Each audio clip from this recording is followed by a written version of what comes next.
Hey friends, welcome to Woman-Owned Wallet, the podcast. I'm your host, Amanda Dare, a serial entrepreneur who has already made all of the money mistakes, so you don't have to. Now I'm working on my money mindset, expanding my companies, and having open conversations with women around a subject that shouldn't be so taboo, money. My company, Woman-Owned Wallet, and I are determined to help you foster a more positive relationship with your wallet and help you create a life that makes you say, wow. Hey, moneymakers. Welcome back to another episode of Woman-Owned Wallet, the podcast. It's me, Amanda Dare, and man, do I have a treat for you today because we are joined by a woman who literally knows how to build roots. Like I said, literally and metaphorically. Brigid is the founder of The Root, a co-working space in New Albany, Indiana, that's blossomed into so much more than just like a place to plug in your laptop. It's a community garden of ideas, a safe space for creatives, and a launch pad for small businesses. She's a builder, a vibe creator, a visionary who proves that small towns can be big players when it comes to having the right energy in your business. I mean, if Miss Congeniality and a strategy consultant had a baby, that might just be Brigid. Brigid, welcome to the podcast. We're so excited to have you here. Thank you so much for having me. I have never had a description like that. I can tell you that. I should have made more of like, we just chatted for a second, y'all. And like, she was telling me all about like basketball and the vibes. And I'm sure we'll get into it, but I should have made like a basketball reference. But like, I'm still learning those girlies. So we'll get into it and I'll find a good one for us. That's right. We can take a timeout if we need to. You know what? Sometimes you need a timeout in life. That's right. It works either way. I need all the timeouts. I was going to say, especially in entrepreneurship. Yes. Timeout. Oh my gosh. So many. It's a journey. It is. Well, since we met, like, I think only about 2 months ago, I do love to be telling people how we'd be meeting everybody out here. It's so important to get out of your comfort zone, out of your space, and into somebody else's space. Like right now, we're at the Wow shop. You walked in, immediately said wow, which means I named it right. Yay. And I walked into the Root and I was like, ooh, I could definitely put my roots down here. Well, I named it right too. Yeah, you sure did. Yeah. So I kind of wanted to go through because the last 3 things that we did that I did at the Root, you've done more than that, obviously there. The first one where we got to meet because we had met just kind of over an email introduction, I think from Holly. Yeah. So we were introduced. I had heard of your name already in circles. And so whenever I hear a repeat name, I know they're eventually going to come into my sphere or I need to make that happen. So I was thrilled to learn that you were in attendance at the first WOA networking event in Southern Indiana by another female super connector that we know, Holly. I think she's been mentioned probably in a few previous podcasts. Holly and I recorded our podcast together last year for Woman-Owned Wallet on my birthday.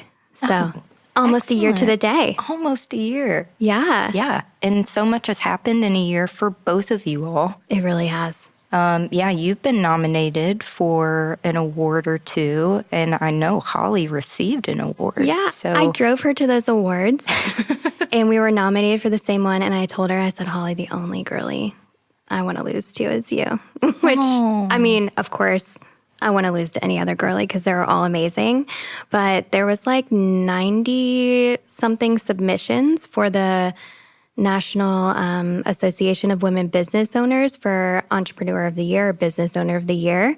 And Holly won. Wow. I know. And she's the most humble person, too. Oh, my gosh, yeah. She was genuinely surprised that she won, and I would think that most people that know her would not be surprised at all. Exactly. So that just speaks to her character. Absolutely. So, I mean, y'all, Brigid just be out here saying, Holly's amazing. Holly connected us. And Holly's been on the podcast, so you better go back and listen to her episode as well. But yes, we went to, basically, she had already like introduced us over an email. And I was so excited because I was like, oh, I can finally go to something. It is difficult to get out of your business and go to other events. Yes. so hard. Your own business is all-consuming. Yeah, but so much of our business is trying to get out and getting in front of people. It's more a matter of there's no lack of events and opportunity and networking, but you do have to learn how to navigate that world and learn how to say no, and you have to pick the right groups that are for you. And I will say that this WOA group is a dynamite group of women. Absolutely. I've been so fortunate to meet them, and I love that you have so many commonalities and common women in your network, because you meet one and then the door opens and you get to meet so many more women because of just that one. When you meet one of those super connectors, which I think I just cut you off, but you were about to say. That's okay. Please cut me off. You have more important things to say than I do. Not at all. Oh my gosh. So I do feel like, yes, we got to give Holly that little... Yes, we do. Where it's due, for sure. And congratulations to her on her amazing award with the National Association of Women Business Owners. I just applied this morning, actually, for a kind of like a cohort accelerator kind of program from NABO, National Association of Women Business Owners. The abbreviation is NABO.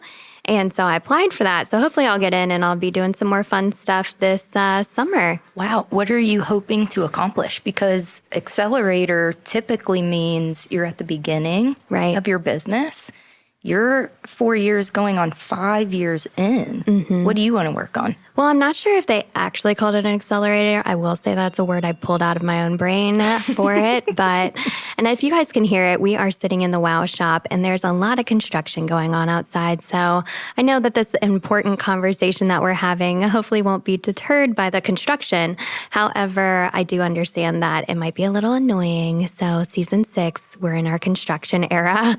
So just warning about that. But we hope that you'll stay for the conversation regardless. Now, this one was an interesting 3 months. It's like a 3-month program. Last year, I did one called the Emerging Leaders. It's called the Thrive program with the SBA. And it was advertised as something where if you make $250,000 and above, how do you scale basically to the next level? Like that kind of feels like a good marker. $250,000, how do you get to $500,000? How do you get to $1 million? And, you know, I gave them some feedback because I have been an entrepreneur a long time, but I do feel kind of stuck in that $250,000 mark, especially when there are things like construction going on right outside the store. You can't always double or triple your numbers every year, y'all. I used to believe that. No. Yeah.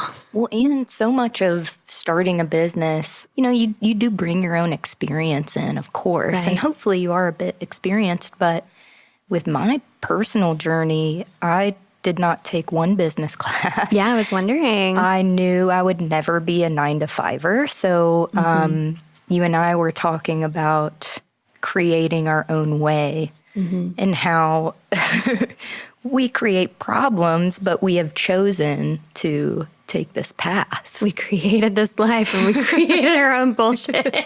We did. And we have to listen to our own bullshit too. And one of the things I keep saying to everyone is like, I'm tired of mine. Like I'm ready to, you know, a lot of times I would like start something new before I finish something or whatever. And I'm like, I'm just tired of my own bullshit. Like this is going well. And I don't want to get myself into any more, you know, financial struggles until I really complete something to the fullest extent that it can without starting something new in the meantime. And trust me, I have plenty of shit that I'm doing. I struggle with that as well. Do you? I am a visionary person. Same. I am the creative. I love to brainstorm and start putting something together.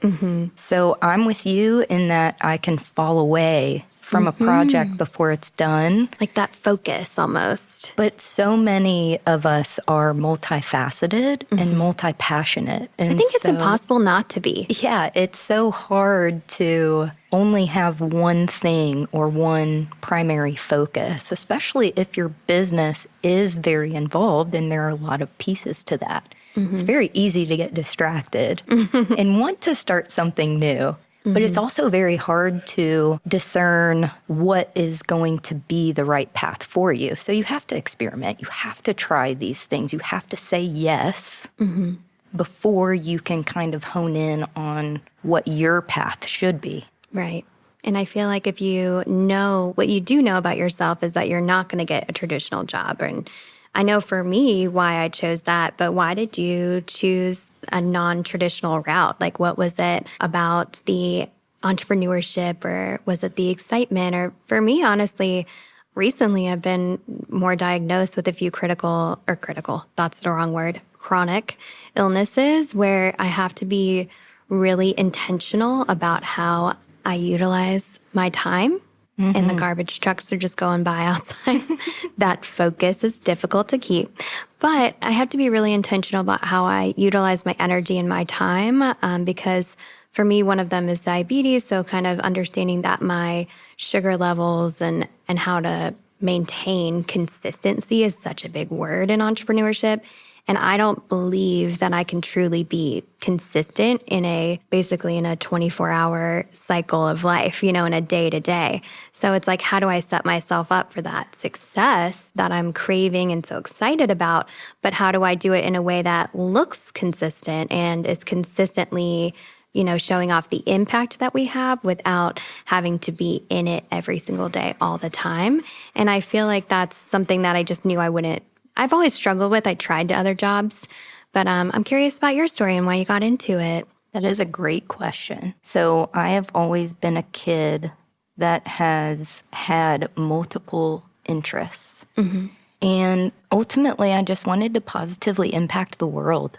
And it didn't matter what it looked like. And so much of my career journey has been about finding my purpose. And I don't think that our job is our purpose, but I do think that we can use our job and our career to enact it.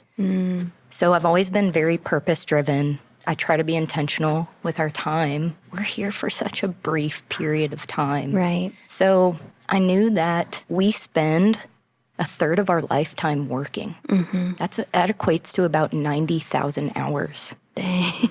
And so I knew, most people work, and we work a lot. And I just wanted to enjoy my toil while I was here. The toil. Yes. And I don't exactly know why I chose to take in a non-traditional route. I just knew that I would. I think that I can offer a unique skill set. And I think so much of why I chose to open a coworking space specifically was that I wanted selfishly a platform in order to carry out some of these goals that I had. But in that process, I realized that if I needed a platform, how many other people in my community did as well. And so I had the opportunity to go out west, pursue grad school, and kind of figure things out. But in that time, I am a homebody. My dad is my business partner, but I've got two older sisters, and they were starting to grow their own families. And so I wanted to be home. I wanted to be around my family. So much of my purpose is about who I impact. And they live in the area? Not what I'm doing. Yes. Got it. So they're local. So I found myself back at home, which could have been a disappointing moment for me. But I saw this as a chance to create the opportunities that I wanted to see in my own community. You talk about co-working spaces, they're more of a big city concept, but we knew our small town was ready for it, especially with technology these days and the resources that we do have available to us right in our own backyard. Right. I knew I just needed to create the four walls on this seemingly virtual and isolating, kind of professional community. Yeah, definitely create the container. Yes. Create the platform, like Yes. you're saying. I've struggled with this before, and I'm just curious if you do as well, that sometimes it's kind of hard to explain, but sometimes I feel like the vase that holds the flowers, and I struggle to feel like the flowers. Wow. Does that make sense to you? It absolutely does. You're the support system, but you're in the background. Yeah. You're the structure. And you're almost expected to be that. Expected to be but that, for you sure. don't get the shine and the glory that the flower does. And I think people looking at it wouldn't think of it that way. You know, like, wow, it's a very bright brand. It's very flowery. And I'm a very outgoing person for the majority of my life. Even though I'm also a homebody. I play video games and I get high at my house and I'm very happy with my husband. Yes. So I've created a very safe container for all of that. But it's interesting to kind of, you know, if the vase didn't exist, the flowers would die. And so that idea that you're creating these four walls or this vase and that, you know, someone fills it with water and someone puts the first flower in and someone is the plant food and someone is the sun and someone is, you know, the window that doesn't get too much sun in. Like there's always this extra layer of kind of, it takes this whole village, you know, to really make anything work. Absolutely. Yeah. So we always say when we're trying to educate people on what a co-working space actually is and the value it can provide, we always say the biggest value add are the people. Yeah.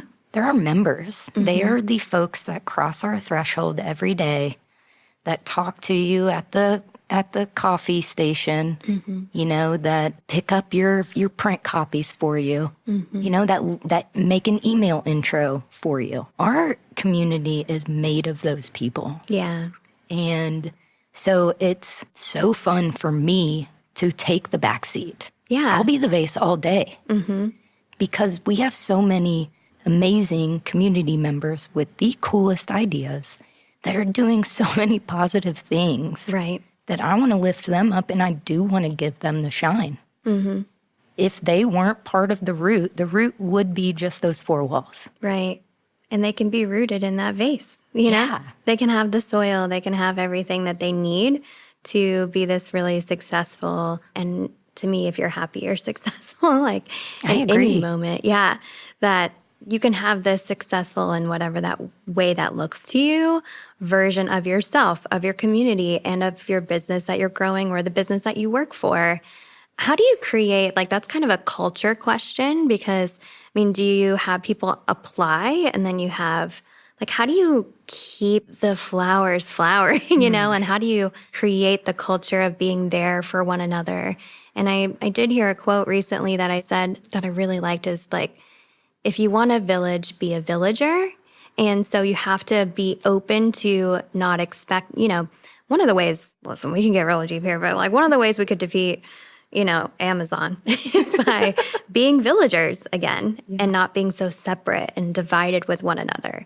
We could borrow things from one another instead of paying the extra shipping to get it there fast enough for when we need it. We can really be there for one another and provide that support and unify.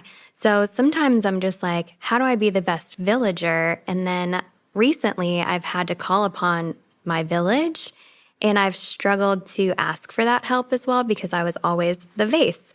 But in some moments I'm like, man, I could really use my village. And I've openly said to them like, oh, it's really hard for me to ask for this help, but I'm going to do it because I know that my village is here and the way that I want to support them, I know that they want to support me and they've offered that to me, but can I accept it?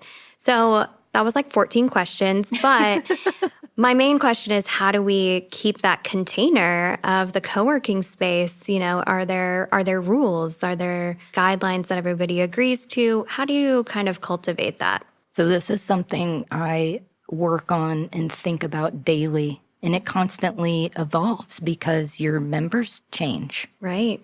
You know, folks outgrow you, you get some new members, and so the dynamic changes. And don't get me wrong, I have not perfected this whatsoever. I can always improve. But my mindset, going back to sports and being a leader on those teams, is that you lead by example. And so going back to being a villager, if you want a village, that means you're at the front door greeting those people. You're the one taking out the trash. You know, Jesus washed the feet of all of his disciples. He didn't come to be served. He came to serve. And so that is the approach that both my dad and I have taken. when we were discussing what career path we were going to take, because my dad was a dentist for 30 years and had to sell his practice because of an injury. And so before he was ready to retire, he found himself in the same boat that I was in as a recent college graduate.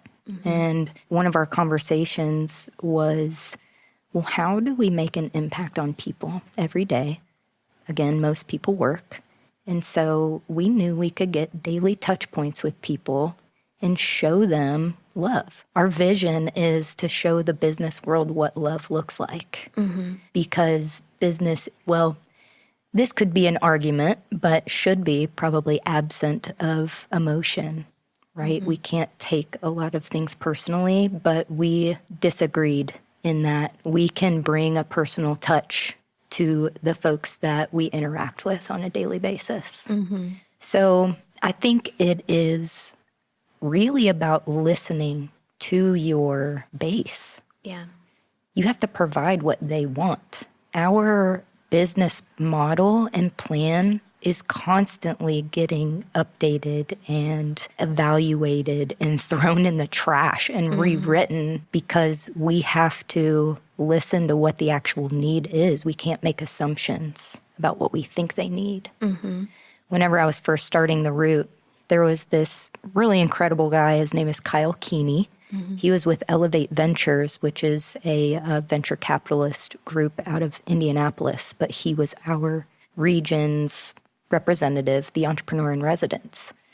And he was speaking to me before we even opened, and he said, you have to be a concierge. You have to anticipate what these people need before they even need it.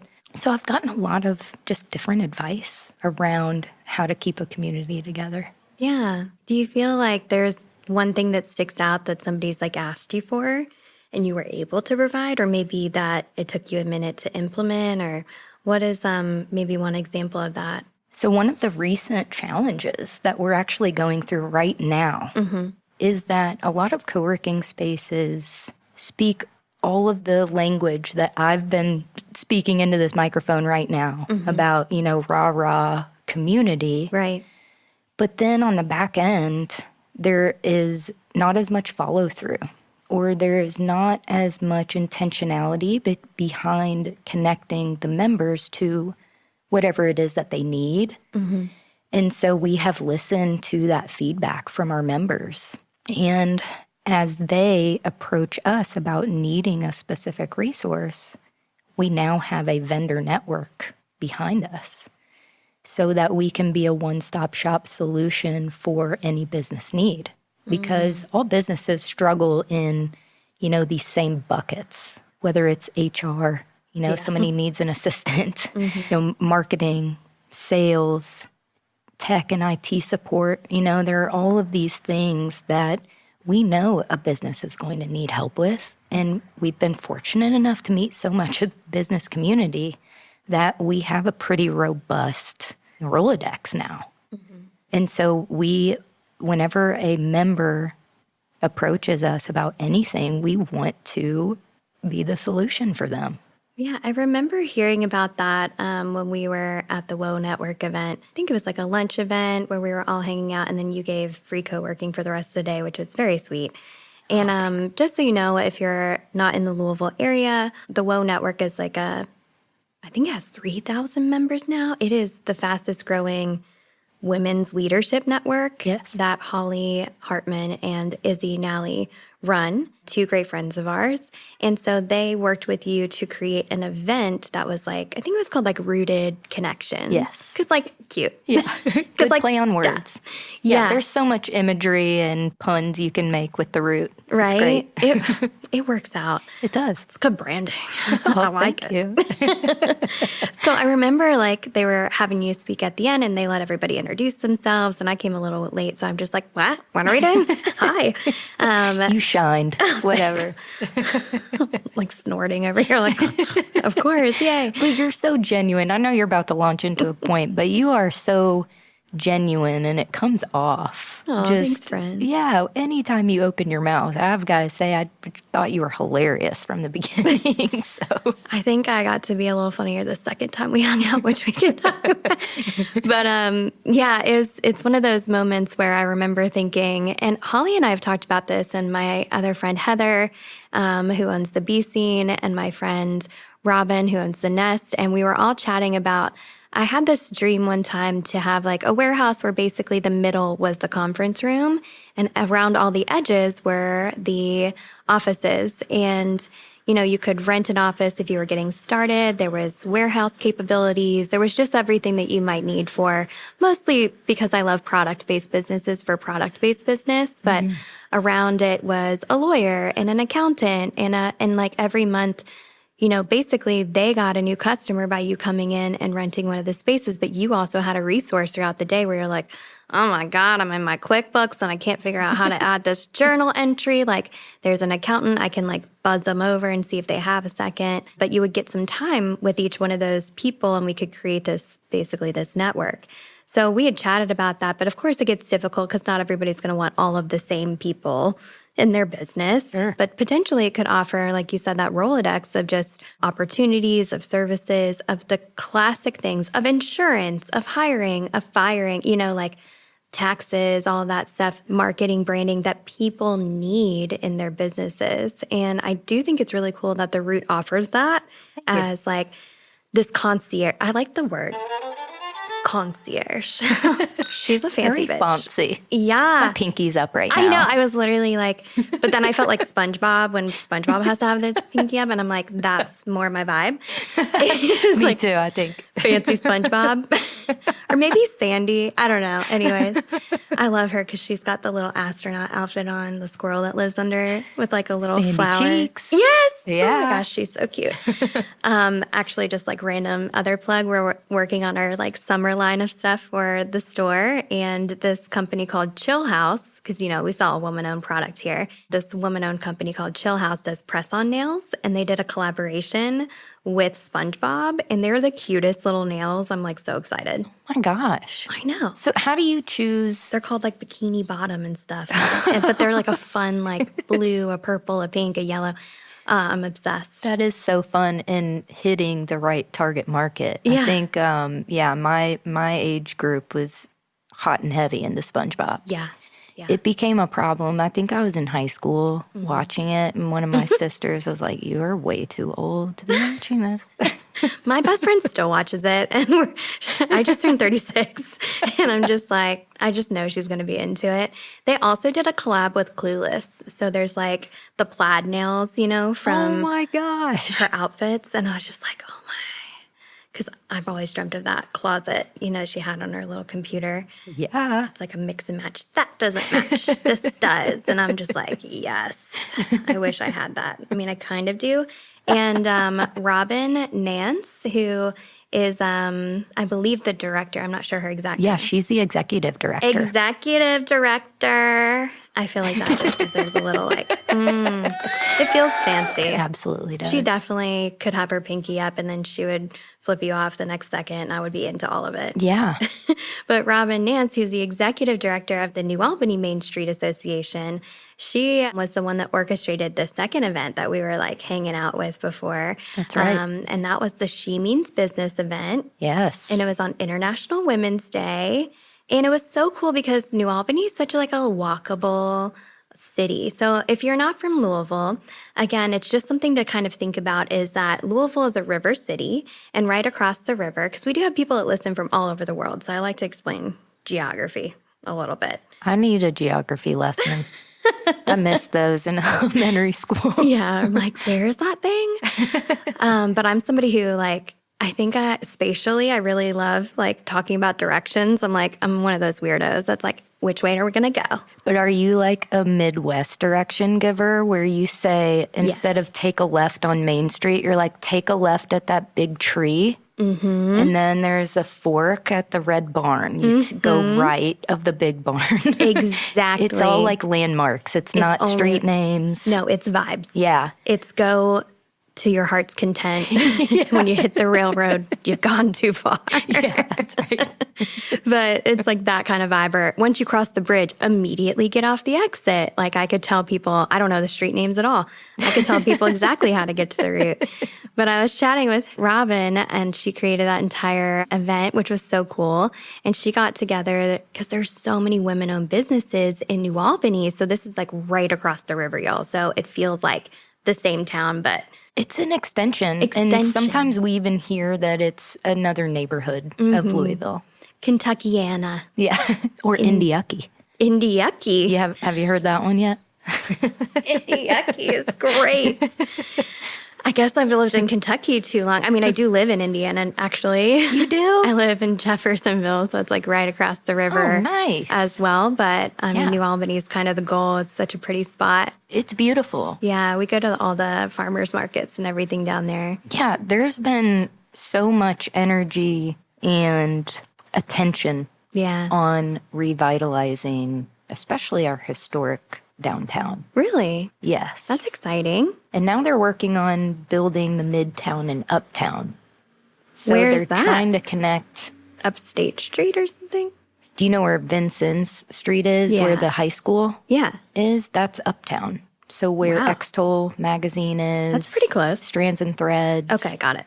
Yeah, but back to your comment about how many women-owned businesses there are in downtown We could talk Albany. directions all day, Brigid, but that's not what they want to know. I love talking about direction.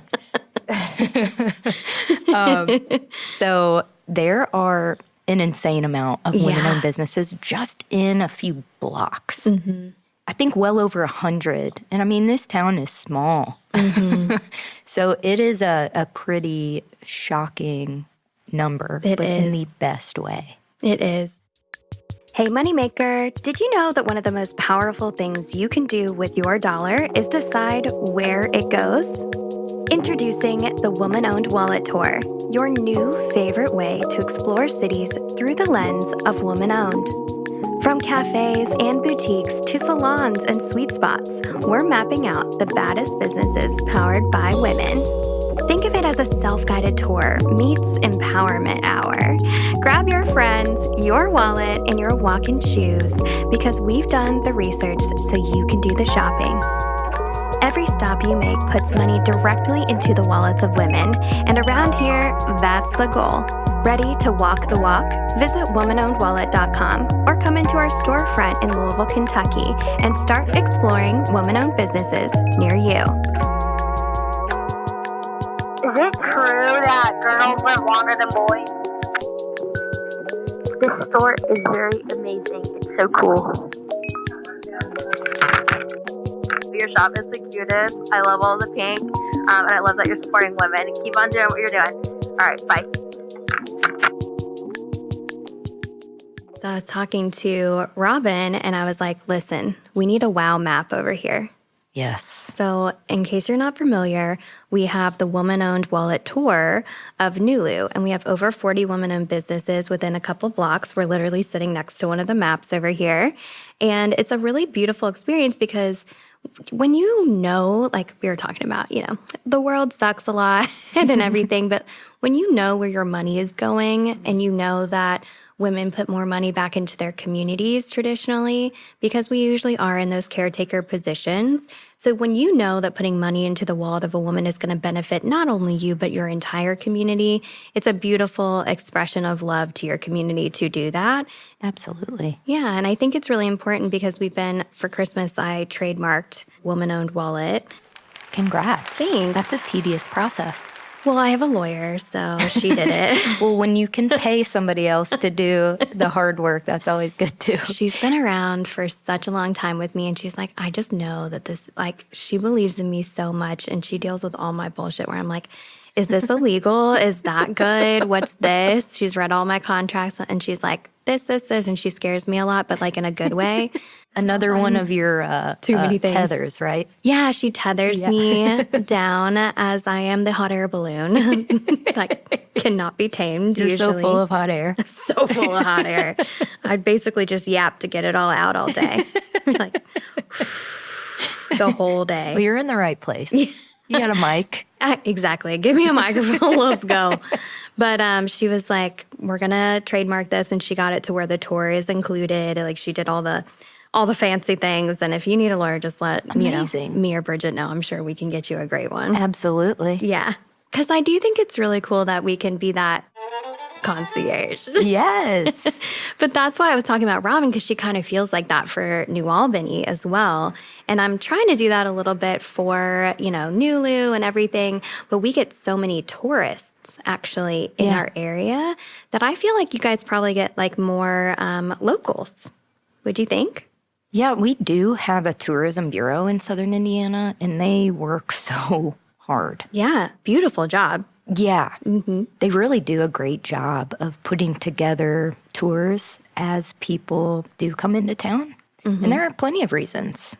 Just because things are happening over in Louisville doesn't mean we don't see the positive effect or the trickle down from that. I was wondering about like Derby and what that looks like for y'all. I was just going to bring that up. We get just as into it, I would say, or just as not. I know. I usually leave town, y'all. Yeah. If you're a townie, you're not as into Derby. But all of the festivities around it is very exciting and fun. Like 6 weeks of stuff. Yeah.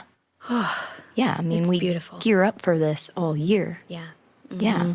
Our Derby season is like it for us, y'all. Yeah. And we tap into the bourbon scene and all of those, local, unique to us kind of things that this region offers. We absolutely still tap into that. Yeah. And I think that that's really cool because what I was telling her is like with all the tourism that comes to Louisville really promotes Nulu a lot. And that's the location where my store is and where all these other women-owned businesses are.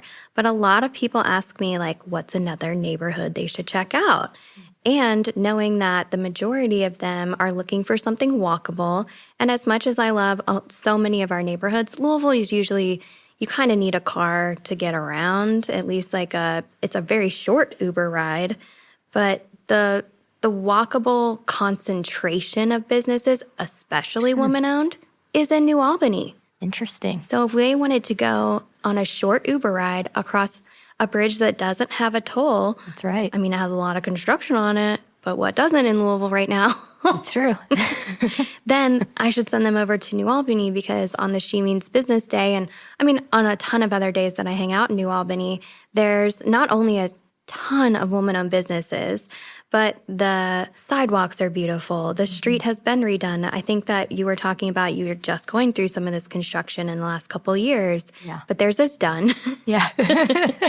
There's coffee shops. There's places to shop. There's obviously if you needed to take a day to work, go and hang out at the Root. Yeah. There's so many cool spots to actually check out. And I just think it's a really cool, I don't like when it's like the Highlands or like the Bardstown Road is like one long road. So if you park at one end, you have to go like all the way down and all the way back. And I'm talking like miles. Yeah. I don't know. It's so long. Yeah. And there's little pockets again. But New Albany being like blocks upon blocks and where you can kind of do little squares. Yes. I feel like that's just easier to walk. Yeah, there's a big concentration of a lot of those experiential or service-driven businesses just within a few blocks of each other. And also, I can't speak as much into the Louisville scene, but I would argue that both Louisville and New Albany have such unique boutique type, right, mom and pop, just one of a kind businesses. I mean, we have a lot of salons and we have a lot of banks. And so we do have a lot of similar businesses, but we have so many that are just unique to New Albany. I mean, we have a magic shop. Where have you seen a magic shop recently, y'all? Like, we need more magic shops. We need more magic in our lives, don't we? All day, every day. Yeah. So we have a magic shop. We have a salt cave and float center. I mean, that is cutting edge in the wellness sphere. So we have all of these things where I'm convinced if you came from out of town, you would be like, what? This is here? Right. And I feel like because, the She Means Business event that was on International Women's Day was like the most beautiful weather. Yeah. So I was walking in my sparkly ass boots across the street. Bright pink. Oh, so much, you guys. I just, you know me. But those sparkly boots were just reflecting all this sunlight. And basically this event was like an all-day event. I think we should just give some context. Sure. An all-day event that Robin Nance had set up, and again, obsessed with her and her fashion. Yeah. Because, I'm a fashion girly. She used to model. She did? Yeah, she is one of those people that has had many lives. I love that. And she's fascinating. Yeah. Yeah. Man, I like people like that. Yeah. I'm like, where have you not been? Yeah, you find out something new about her each time you speak with her. Yeah. Yeah. I love that about her. I Okay. know. I can't wait to have her on the pod sometime soon. I hope you do. I'm sure we will. We text and everything. I'll make sure to be like, girly, let's hang out. Well, I'm tuning in when that happens. Yay. Well, so it was really cool because you got to kind of open up the day, and it was a really educational day as well. And so you basically went from the New Albany Main Street office to the Root, and then back to the New Albany, and then back to the Root. And they're like a block and a half away from each other. But I was I was like, I gotta walk. You know what I mean? I was just being annoying.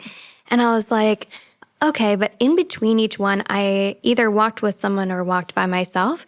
And honestly, the ones where I got to walk by myself just to enjoy some of that sunshine and walk through it and like have a moment to breathe in between each one of the like educational sessions. Yeah.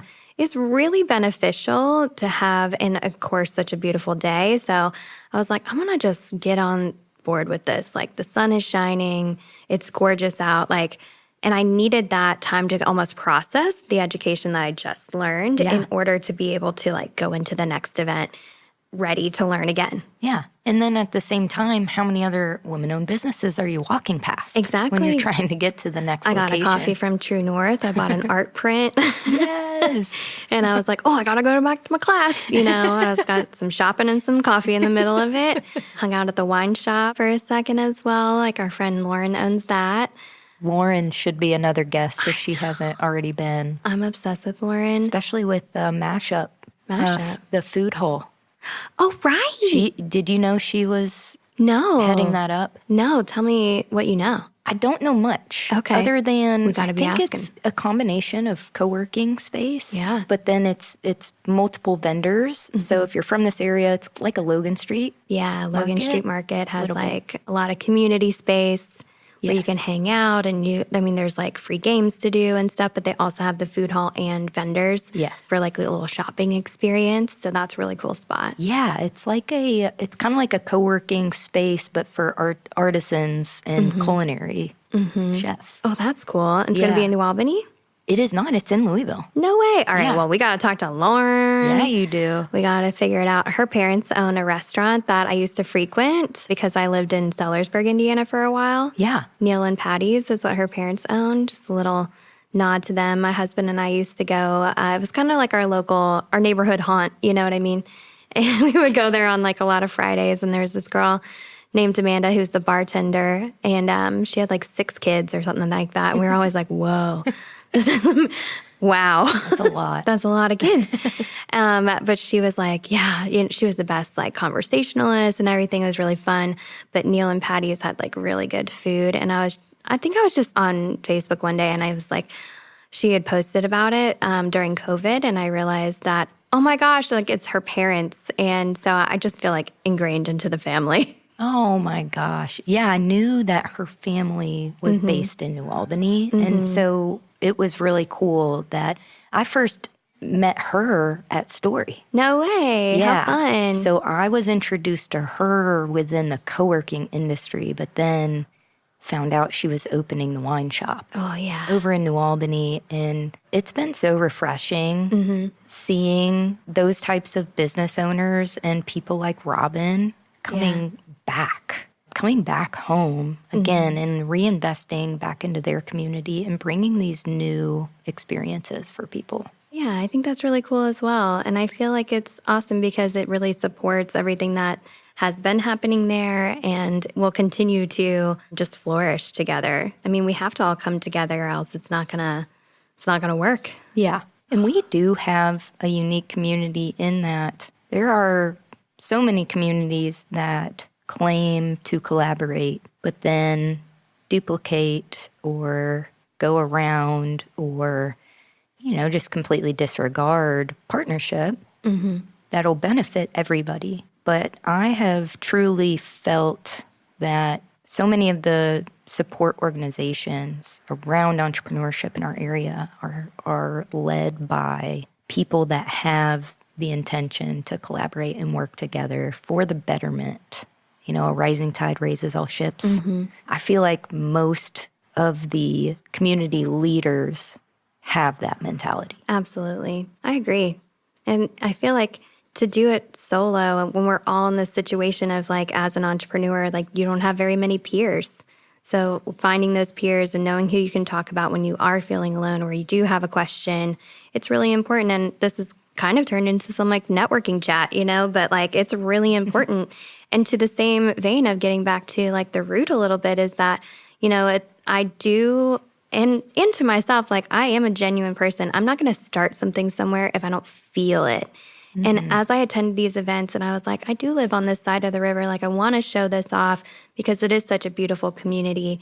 And it's something where, the downtown hustle and bustle of Louisville can be really overwhelming. And a lot of people that are tourists come from smaller towns, but don't have that central area where there's a lot to do all in one day. So I feel like by creating a map, with the Main Street Association, hopefully with Robin this summer, we'll see how far we get. I know she's like, yes, you guys, it's happening. But Robin and I are very excited about potentially working together on that. And I didn't want to just come in and say like, I'm from Louisville and I'm here now and I'm going to help you. Like, that's not what it's about. It's about that I am interested in that sisterhood that you're talking about, that New Albany has cultivated, and those opportunities to work with women-owned businesses and to really show us all, like you said, raise the tide to rise all the boats. I can't say that. Rising tides raises all ships. Close enough. You get it. But I do think it's interesting getting back to the root a little bit, that you're in this small town, this big energy, that's wonderful. But kind of talking about how the roots started a little bit again, you were getting into with your dad. Your dad left his, or had to leave his practice due to an injury. He was a dentist before. I always think dentist, like if I had another job, maybe it would be a dentist. Really? Yeah. Well, you work like 4 days a week. That was one thing. My dad always put his family first. Yeah. And he was not one that would be at the office. Like, it feels like something where you can do that. Yeah. And still be successful in, the balance of it, but also financially. It's a service everyone needs. Like, it's smart. It is. I mean, I've been to the dentist 3 times this year because I had cute teeth, but they're not fun. I had braces for way too long. That's why they look nice. Well, honestly, so much of teeth health is about being proactive and preventing, trouble down the road. Absolutely. So 3 times, that's pretty great. They're doing this one tooth. They're trying to rebuild it. I don't know. Listen, I didn't go to dentist school, but in a past life, maybe I did. But you were saying that he was getting out of that and he was looking for something, and you said you had graduated college. Did you say you finished your master's in something? Like, what'd you go to school for? I got a general art degree, a studio art degree. So when I was in high school, I thought I wanted to be a doctor of some sort. So I was in Latin classes and I was taking organic chemistry and anatomy and all of these things. And one of our assistant basketball coaches was also a counselor. And he would write passes to get us out of class sometimes. Sorry if I'm ratting him out. I think he's retired now. But so I was sitting in his office one day, and I just remember I was complaining about the classes I was in. And he knew that I had a natural gift in drawing and art, and I enjoyed those things. So he's listening to me complain for a little bit, and then he finally says, if you don't like science classes, why are you pursuing medicine? Hello. And wake up. Such a simple thought and a simple prompt, but it took somebody else from the outside looking in on my life to make me realize such an obvious thing. Was there something that drew you to medicine in the first place, or was it because your dad was a dentist kind of thing? 'Cause my mom was a pharmacist, so I had considered that for a while. It's just kind of what you know. Yeah, I would actually say neither one of my sisters or myself ever considered dentistry. And I don't know why exactly. None of us were ever that interested. But I think that I just associated caring for patients and making them feel better as making a very positive and meaningful impact. Absolutely. I could see that. Yeah. And actually, so my mom likes to joke about my ambition. When I was younger, I wanted to be in the WNBA. And in the off season, I wanted to be a veterinarian. Gorgeous. And then in my free time, I wanted to be an author and illustrator of children's books. Oh my gosh, I love that. And so I was able to accomplish like 1.5 of those things because I did earn a scholarship to play basketball. Yes. So one of my money goals from the onset was that I did not want my parents to have to pay for me to go to college. So basketball was always a tool for me to get to the next level. And I didn't want to be up to my eyeballs in debt when I graduated. And so basketball was the answer for me. And I got to go to Furman University in Greenville, South Carolina. It is a beautiful campus. And the education is top-notch. And I can honestly say if I did not earn a scholarship, I would not have been able to attend there. Wow. So I got an incredible learning experience just out of, being able to work hard. Right. So I learned of coworking when I was in the art department. So we had to stay on campus for basketball during the summer. So we had to be enrolled in a class. I took a 3-week, we call them Maymester. So we took a Maymester class, and it was called Design Strategy for Social Change. And that was when I knew, okay, I can create something that's going to be able to make a change. I can create whatever I want to see. I can see a problem and I can fill that need. And so that was in the back of my mind. But meanwhile, I graduate, and I actually had a few hip surgeries because of basketball. And so I was post-surgery in recovery, graduated, completely depressed because all of a sudden, the only 2 things I'd ever known in my life, school and basketball, were over. Right. And I did not take my next steps very seriously. I didn't think a lot beyond graduation and what was next. And so I floundered whenever I came home and was struggling to not only figure out what I wanted to do, but even break into a career path of any kind. And so that was around the same time my dad, he had bought a Papa Murphy's franchise. Oh, yeah. So he got out of dentistry and he was running a pizza shop. And that was whenever we had the discussion about our passion. And man, how cool would that be to be able to make an impact on people's lives every day? And so my dad, I was trying to explain what coworking was to him. Yeah. And because, obviously, it's a different generation. I don't feel like everyone understands that. And I've had to explain it to my parents as well. So I understand what you're saying. It's like a foreign concept. Well, and you would even be surprised at how many kids or younger people still don't know what it is, which kind of shocks me. Well represented in any media that I can think of. I actually was working on a TV show for a little while about a co-working space. Really? With some girls that I was in another accelerator program with. Oh, cool. I know. It didn't get fully, fleshed out, but it was a really cool thing where we were like, we haven't seen this and it's really beneficial to all of us. We should talk about it in more mainstream media. Yeah. Well, one, it's hard to convey everything that is available to you at a co-working space because it truly is. It's how you get the experience that you put into it. You get that out of it. And that's what we always say. A lot of people approach us and they're like, well, what are the prices and what are the options? And we're like, whoa. Hold on. What do you do? How often Do you work and come into the office? Are you looking to network? Do you need funding opportunities? There are so many things involved. And so we like to learn, well, how would you use the space? Right. It goes back to that evolving business plan, right? And being flexible and listening to your people.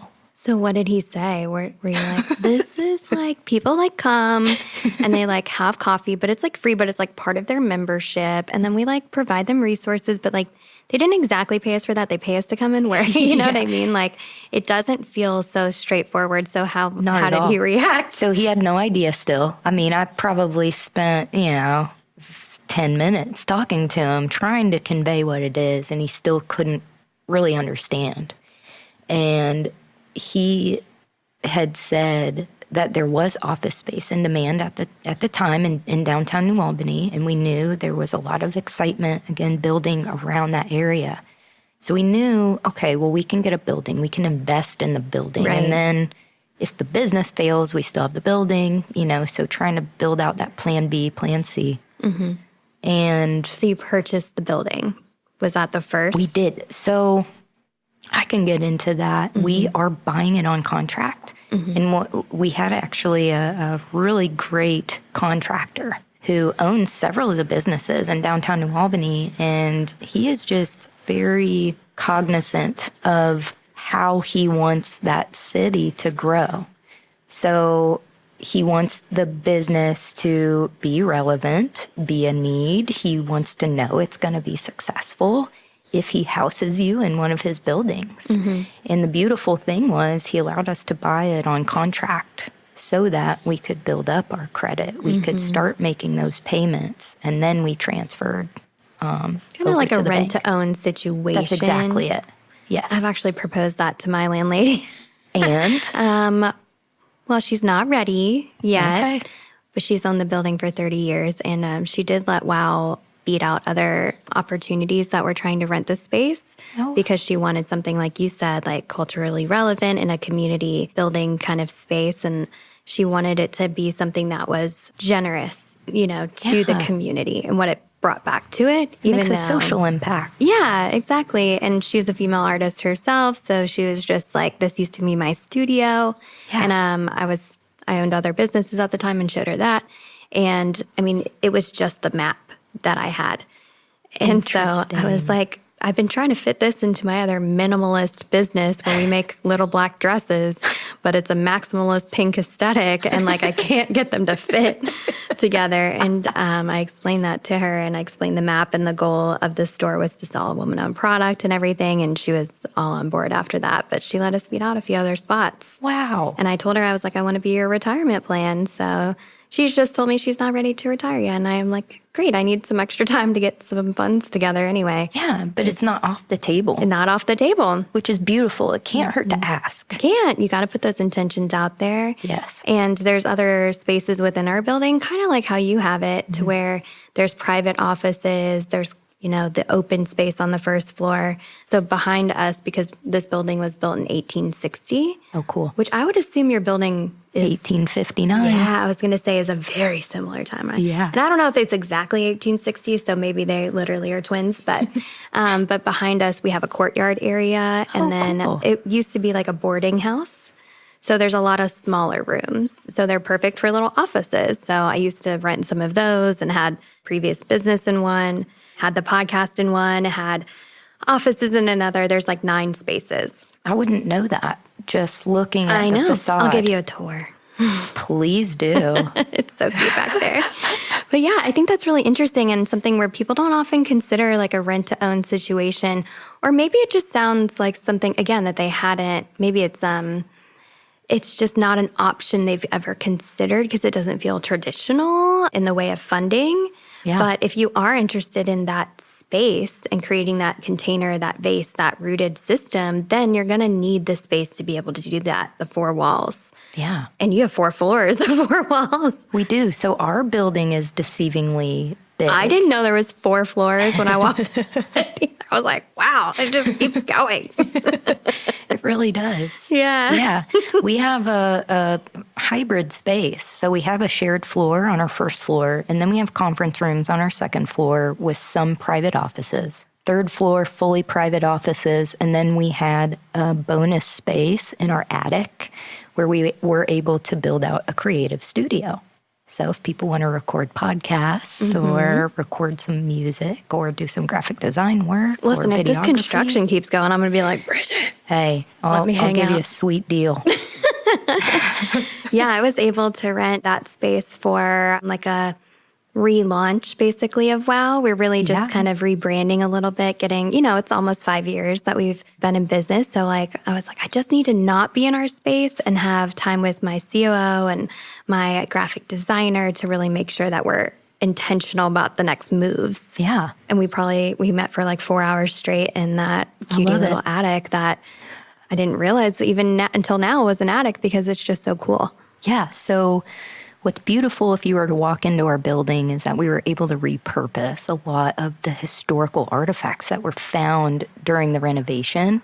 So our building took over a year to renovate. Oh, wow. We didn't even have a staircase on our first floor leading to the second. And so we were climbing up a ladder. Oh, my gosh. And crawling through a hole in the ceiling. Wow. But we found, because our building used to be a grocery store, it used to be a pharmacy, it had been a general store, a coffee shop. It started as a barber shop. Oh, so cool. And a boarding house. Yeah, and a boarding house. So cool. Like the building, the front was the stores and the back was the boarding. And you talk about vibes and energy. Whenever you walk into a building like that, you can almost feel the history and the stories of the people in the past that have been in that space as well. And so we were able to find bottles and old doors with signatures on it and all kinds of prescription papers. And we found old coins and newspapers from when Calvin Coolidge was president. And all of these really cool things. Well, a lot of that stuff was actually found up in our attic space. Had been just stored over time. Yeah. And now... yeah, it's a creative space so podcasting, what else can they do up there? Really kind of creative inspiration. Yeah, I mean, I would argue you could do anything up there. Maybe you're a writer and you just need some time to yourself. Yeah. You need to lock yourself away. It's a pretty inspirational environment. The environment that I wanted to create, I think it's so important. As you know, I'm sitting in a beautiful, bright pink shop right now with a lovely flower rug and the Barbie dream house. Did you notice? I mean, you created a feel. Whenever you walk in, it's tangible. And that was so important to me when I was creating the space. I'm big into placemaking because I think your environment makes you creative. Yeah. It makes you feel comfortable and secure, So I just wanted this to be a place where people know they can come and get work done. Yeah. Ultimately. And what's kind of, just in case somebody's listening, they're like, all right, I'm in. What do I do? You know what I mean? Like, they're like, bitches, tell me how much it costs. You know what I mean? Like, and I'm like, chill, girlie, we're getting there. I'm long-winded. And I'm just vibing with Brigid all the time anyway. So I'm just like wondering, kind of give us a little lowdown on, like, what's available right now? Are there any private suites available? Sure. So we do have private offices that are open. And going back to that vendor network. Yeah. We would really love to focus in on some of the service providers. So we're always looking for lawyers in our network, so CPAs, insurance agents, grant writers. Oh, yeah. That's a good one. Yeah. IT people and tech-related people. So we are working to fill offices in that way. We also started a hybrid option because so many people work differently. And I think the pandemic taught us that almost anybody can work from anywhere.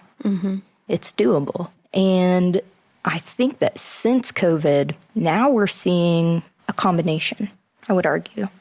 People are pretty happy working in their own home, but a lot of times there is distraction. You can't focus completely, or you do need a change in your environment.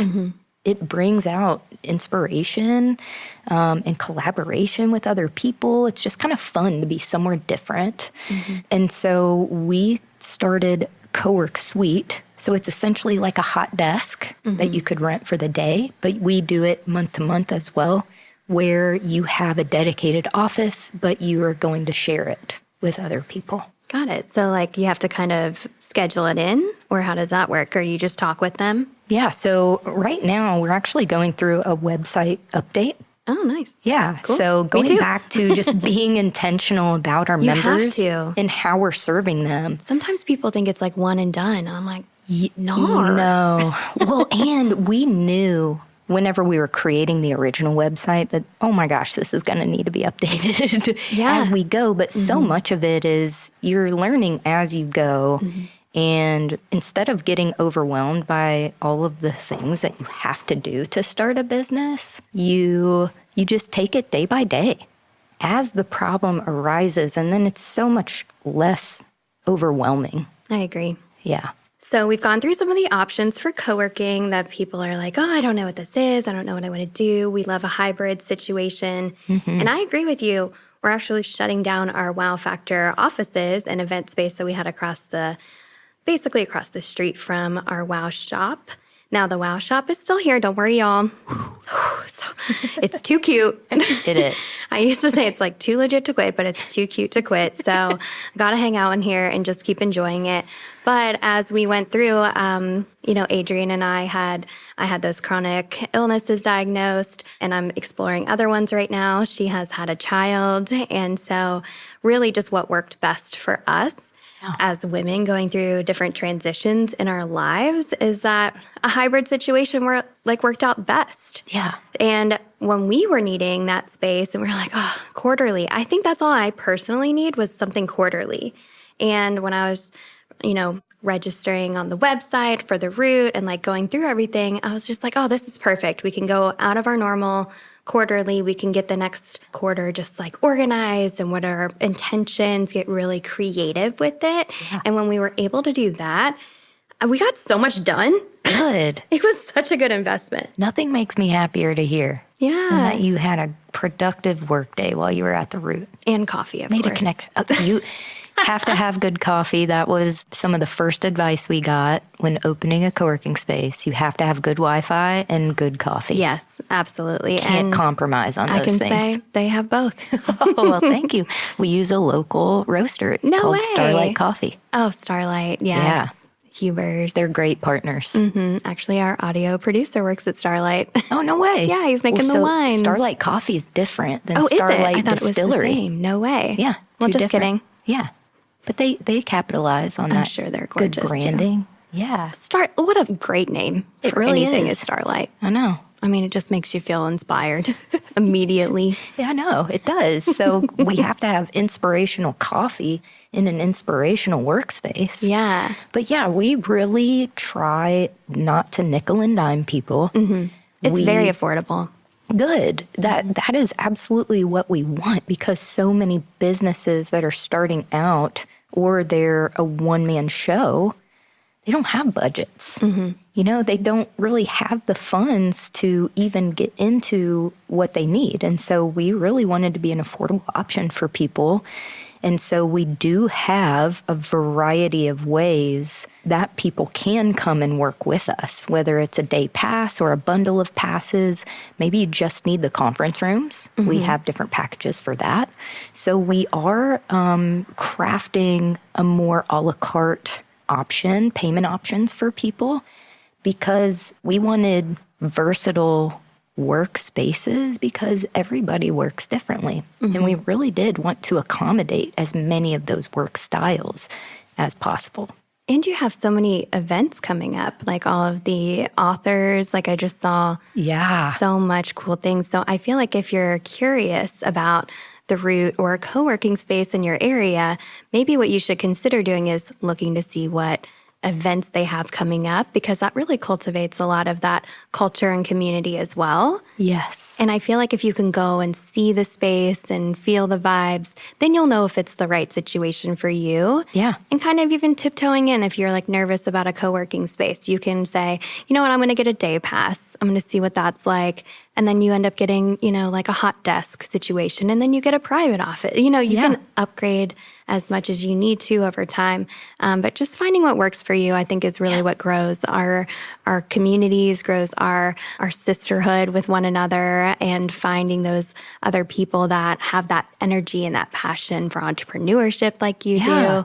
And maybe finding clients too. Like you said, this Rolodex of like amazing vendors is such a great option, not only to take advantage of as a business owner, but to be a part of, to get more business into your life. So I don't know. I just think it's like a really cool situation. Like no big deal.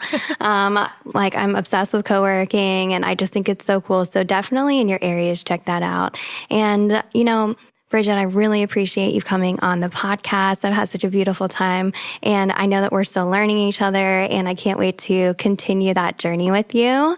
And I do feel like what's really important is just telling everybody where they can find you, how they can, as we like to say, put money into your wallet. So how can they find you, follow you, and how can they put money into your wallet? Amazing. So thank you for having me. First of all, because small businesses don't always get platforms like this to be able to share and find new audiences and new people. So thank you for what you're doing. Well, thank you. And you're welcome. I appreciate that. Yeah, those support organizations need to be supported as well, right? So thank you for what you're doing. So you can find any of this information. Hopefully we'll have a new website up soon that'll be very user-friendly. You can communicate with our members, find vendors, etc. You can go to therootworkspace.com.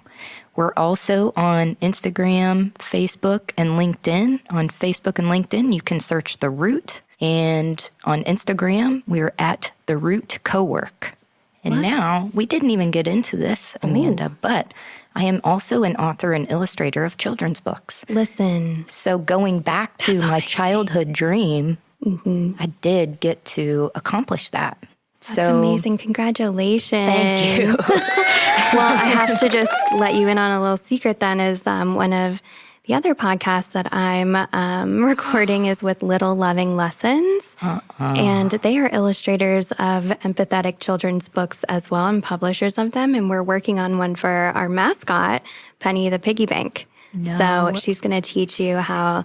She's actually, she's just this beautiful representation of every penny counts when we put it in the wallets of women and all these things. But I have an inflatable piggy bank outfit that I wear at some of our events. And why haven't I seen you in this yet? Listen, I'm going to share all the photos with you. Don't worry. She comes out every once in a while, But it's, I think, a really important thing to get in early and really teach that education around money mindset because it's not something that we're typically taught.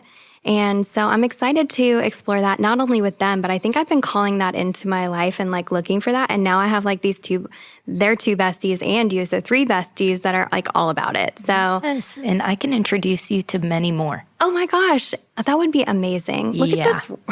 Look at these resources. This concierge. I'll like come. Now, right, Penny doesn't have, she has bedazzled hooves. She doesn't have a pinky, but I would put it up and be like, Brigid, we gotta like find all the cool places. But I'm very excited. We're working on that this summer. I think we need a Penny at the Root somewhere. Yeah. Yeah, she needs a display. Oh, I would love that. I know. Don't worry, because I love product and I love the art. I love everything. I can't draw a stick figure though, like to save my life. I can paint, but I can't. That's it. But there are so many other ways to make art and be creative. I mean, I wrote the story, I got the ideas, and they're going to help me with that. But hey, I think y'all should meet. I would love to. Yay. Let's make the intro. We'll make the intro.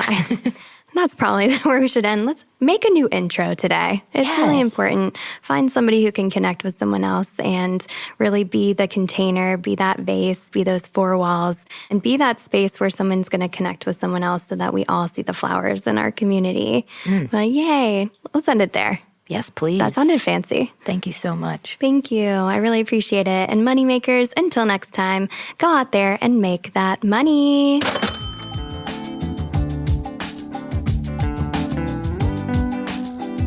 If you want to put more money into the wallets of women like we do, then check out our website, thewomanownedwallet.com. And we can't wait to continue the conversation on our social media.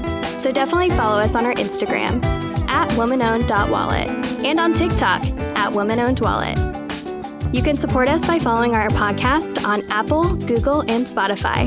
And don't forget to leave us a review. Thank you for listening to Woman Owned Wallet, the podcast.